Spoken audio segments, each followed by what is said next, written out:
0.166, 0.13 and 0.17, এর মধ্যে কোনটা বড়? স্বাভাবিকভাবে এইটা বড় সব থেকে। মানে এখানে এই দশমিকে রাখলে আমার জিনিসটা করতে সুবিধা হলো, কোনটা বড় বের করতে, তাই আমি দশমিকে রাখলাম। এখানে ফ্র্যাকশনে রাখলে সুবিধা হচ্ছিল, তাই আমি ফ্র্যাকশনে রাখলাম। এবার এইটা এমনি সংখ্যাকেও দিতে পারে, কিন্তু পার্সেন্টেজেও এটা যেহেতু দেয়, আর সাগরওয়ালের বইতে দিয়েছে, তাই আমি এই প্রসেসটা শিখিয়ে রাখলাম। এইবার ধরো বললো যে একটা টিভি তুমি কিনতে গেছো, সেখানে টিভির দাম বলছে এটা সেলস ট্যাক্স শুদ্ধ। সাধারণত ট্যাক্স যে দামটা ও সেট করে রেখেছে, ট্যাক্সটাও কিন্তু তার উপরই হবে। মানে ও কিন্তু ওর সিপির ওপর ট্যাক্স বলবে না, কারণ ও তো তোমাকে সিপি বলবেই না। টিভিওয়ালা দোকানদার তোমাকে নিজের কস্ট প্রাইসটা, মানে সিপি মানে হচ্ছে কস্ট প্রাইস, যে জিনিসটা দিয়ে ও জিনিসটা কিনেছে, কেনা দাম যেটাকে আমরা বাংলায় বলি, এই দাম তো তুমি কোনো দিন জানতে পারবে না।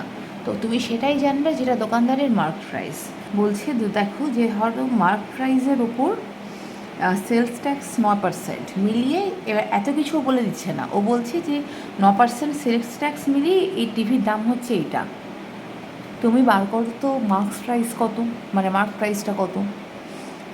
আমি এক্সও ধরা যায়, আমরা চলো 100 ধরে করি, যার যার ধরন। মার্ক প্রাইস সবসময় ধরে নিলাম, যে এমপি মার্ক প্রাইস মানে এমপি 100, 9% সুদ মানে হচ্ছে এমপি প্লাস এই যে সেলস ট্যাক্স 109। এই 109 হচ্ছে এইটা, 109 ইকুয়ালস টু 13407। এক মানে কত, আমি এখানে আর পরের লাইনে করছি না, আমি এখানে এইভাবেই দেখিয়ে দিচ্ছি। এক পরীক্ষার হলে তোমাদের এইভাবেই করতে হবে, মানে তুমি প্রত্যেকটা স্টেপ মার্কিং কিন্তু এক্ষেত্রে যেহেতু পাবে না, তো যতটা মানে তাড়াতাড়ি করা যায় ততটাই সুবিধাজনক। 9 ইন্টু 100, কারণ মার্ক প্রাইস আমি কত ধরেছি, এই 100টা কোনটা কোত্থেকে এলো, এটা হলো এই 100টা। বুঝতে পেরেছো? চলো এবার এটা দিয়ে কাটি। যখন আমি ব্যক্তিগতভাবে যদি দেখি যে এরকম কাটাকুটি কিছু যাচ্ছে না, এটা একটা মনে হচ্ছে এটা প্রাইম নাম্বার, মানে মৌলিক সংখ্যাই, সোজা ভাগ করে দাও। আমি রাফে করতাম, তোমাদের জন্য এখানে এইভাবেই দেখাচ্ছি। দেখা যাক ভাগ করে কত আসে। সোজা সাপটা ভাগ, কোনো চাপ নেওয়ার কোনো দরকার নেই।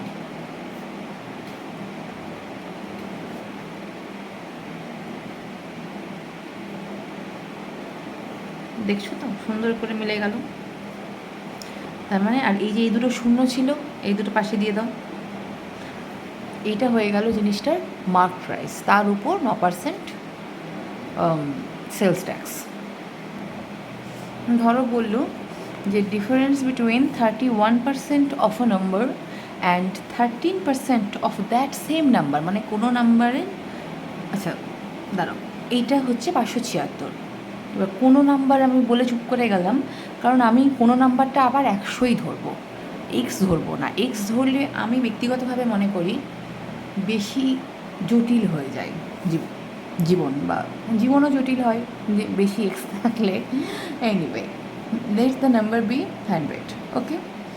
131%, 131% কত? সবসময় বলেছি 100%, মানে সেটা তো 100% লেখাই আছে, 100 পুরোটা গোটাটা হচ্ছে 100%, তার 31% মানে 31, তার 13% মানে 13। প্রশ্নে যা যা বলছে আমরা তাই করব। প্রশ্নে বলছি দুটোর মধ্যে ডিফারেন্স বার করো, মানে মাইনাস করো, আমরা মাইনাস করব, আমাদের কী যায় আসে। ঠিকঠাক করলাম তো? হ্যাঁ। এই 18 ইকুয়ালস টু বলছে 576, বলছে দেখো যে ডিফারেন্স বিটুইন এত পার্সেন্ট আর এত পার্সেন্ট হচ্ছে 576। এবার 18 হচ্ছে 576, এক মানে কত, 100 মানে কত, বোঝা যাচ্ছে?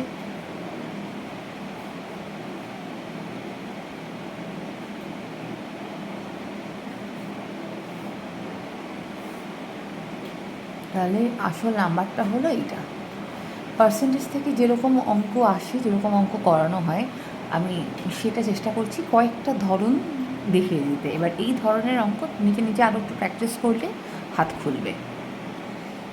এই যে ধরো বললো 65% of a number is 21 less than 4/5 of that same number. এটাকে এই ধরনের অঙ্কে সবসময় একটা জিনিস দেবে যে সেম নাম্বারই দেবে, নাহলে তুমি কী করে, আমার 65% আর তোমার 4/5 কখনও বের করা যাবে না, কখনও কোনো তুলনা হবে না। তো এখানে নাম্বারটা কত আমরা কিভাবে করব? আমি সোজাসুজি 100 ধরে নিই। এক্সের থেকে আমার 100 ধরলে সুবিধা হয়। 100 65% অফ 100 65, 4/5 100 4/5 কত? চলো আমরা মুখে মুখে করি। কিভাবে করব? চোখ বন্ধ করে ভাবো। 100 ইন্টু 4/5, চোখ বন্ধ আমার কথাটা খালি শোনো। 100 চোখ মনে মনে ভাবো ইন্টু 4/5, 5টা নিচে আছে ডিনোমিনেটর, 5 দিয়ে আমি 100কে ভাগ করছি 20, 20 ইন্টু 4 মানে হচ্ছে 80। ঠিক আছে, কোনো সমস্যা নেই।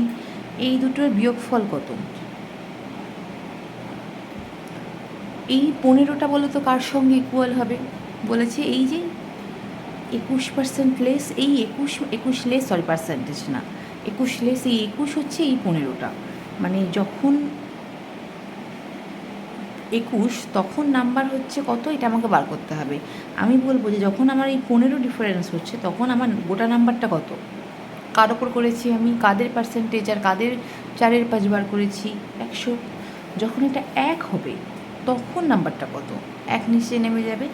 যখন এটা 21 হবে তখন নাম্বারটা কত? 3 দিয়ে 7, 3 দিয়ে 5, 5 দিয়ে 20, তার মানে আসল নাম্বারটা, যেই নাম্বারটা প্রশ্নে এসে সেটা হচ্ছে 140। আশা করি বোঝা গেল।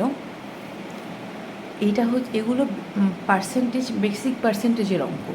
এর সাথে এর আগে যে টিভির অঙ্কটা করলাম ওটার মধ্যে কিছুটা প্রফিট লস মিশে আছে। এই ধরনের অঙ্ক এবার নিজে একটু পার্সেন্টেজের অঙ্ক খুঁজে 1-2 দিন যদি প্র্যাকটিস করে নাও, তাহলে এরপরে যখন আমরা প্রফিট লসে যাব সেটা তখন নিজেদের বুঝতে সুবিধা হবে।